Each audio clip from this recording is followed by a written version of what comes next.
Hey everyone, welcome back for another deep dive. You know how we do things here? We get our hands dirty with some fascinating reading, and today is no exception. Oh, yeah, we're diving into some really interesting stuff. Big topic today though, right? Success.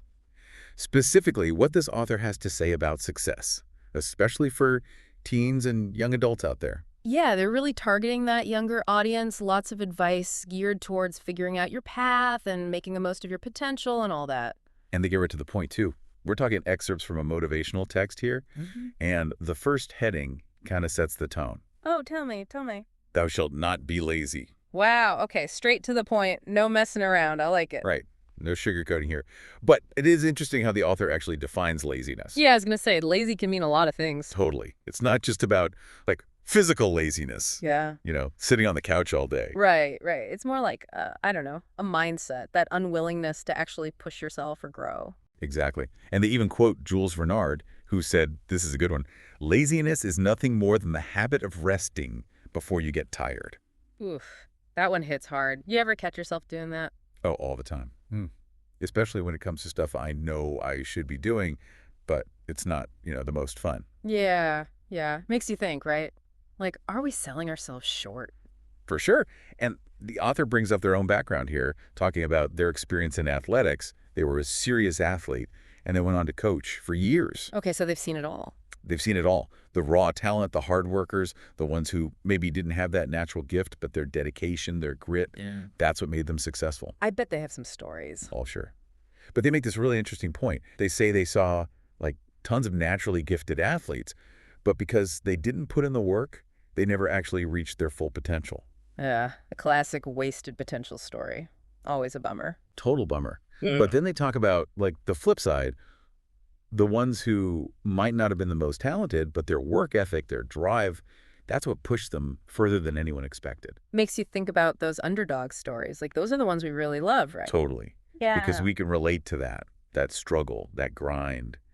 And the author uses this parable from the Bible to kind of illustrate that point, the parable of the talents. Okay, I'm not super familiar with that one, I gotta admit. Well, basically, it's a story about, like, making the most of what you've got. It's not about what other people have. It's about taking what you have and cultivating it. I like that, like focusing on your own lane. Yeah, exactly. Mm-hmm.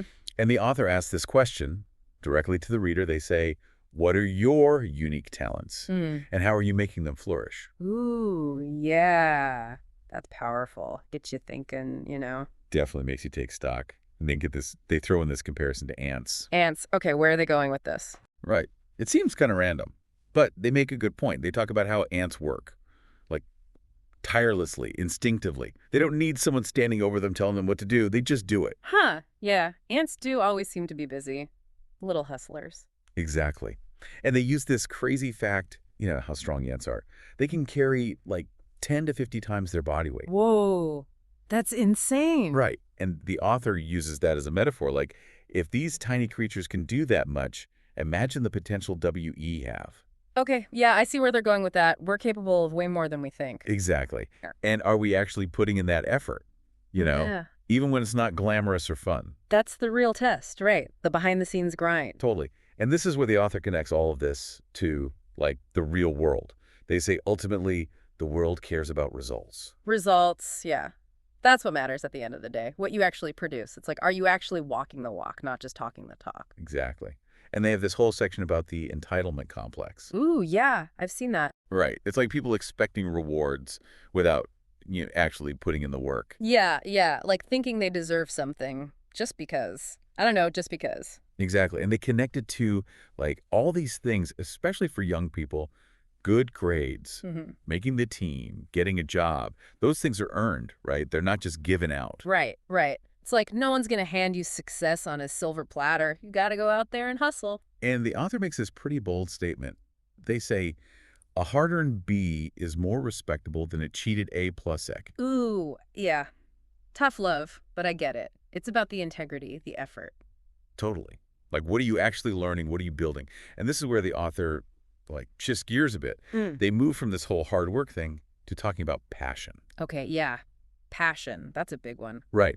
They talk about these three types of people. Those who know their purpose, those who are searching for it, and those who just don't care. Ooh, Ooh, that's an interesting way to put it. 3 categories. And it kind of makes you think, like, where do I fit in? Right. Which one am I? Makes you do some self-reflection. Totally. And the author says, it's totally okay to be in that searching phase, especially when you're younger. Like, that's part of it. Yeah, yeah. Figuring it out, trying things, seeing what sticks. But they also warn about being in that group that just doesn't care. Right. Because if you don't care, what's the point? Exactly. It's like you're just drifting, no direction, no fire. And they have some interesting advice for figuring out your passions, I think. Yeah. What do they say? Give me the goods. Well, they say to think about things that might not seem like passionate at first. Like, what makes you angry? What would you change about the world if you could? Huh. That's interesting. I never thought about it that way. Right. It's about tapping into those things that really get you fired up, even if they seem negative at first. Yeah, like what are those things you'd be willing to fight for? Exactly. The author talks about their own passion for working with youth and how that's what fuels their dedication, their hard work. It makes sense. Like when you really care about something, you're willing to put in the effort. And they even quote Oprah on this, which I love. She said, "Passion is energy. Feel the power that comes from focusing on what excites you." Ooh, that's a good one. I got to write that down. Right. It's like passion isn't just some fluffy feeling. It's a real force. Totally. It gives you that drive, that motivation. And the author argues, like, you can't fake it. People can sense when you're truly passionate about something. Yeah, it shines through, doesn't it? For sure. And they say, like, those people who know their purpose, they have this certain peace, this drive that's really inspiring. It's magnetic, you know. You see it in their eyes, how they carry themselves. So connecting all this back to our listeners, especially those teens and young adults, what would you say is the key takeaway?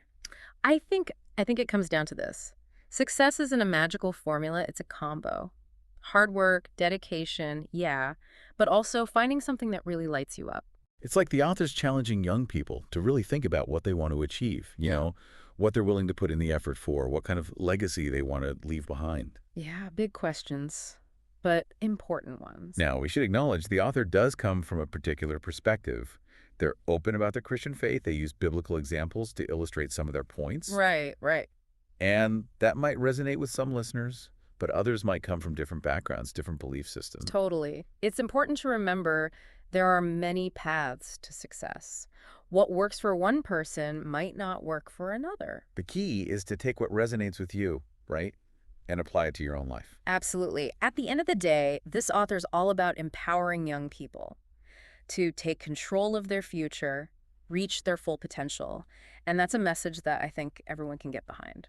So if we zoom out a little bit, what are some practical steps young people can take based on all this? Like, how do you actually start unlocking your potential? Well, I think, first and foremost, it's got to start with you. Identifying your strengths, your interests. What are you naturally good at? What do you enjoy doing? Ah, yes.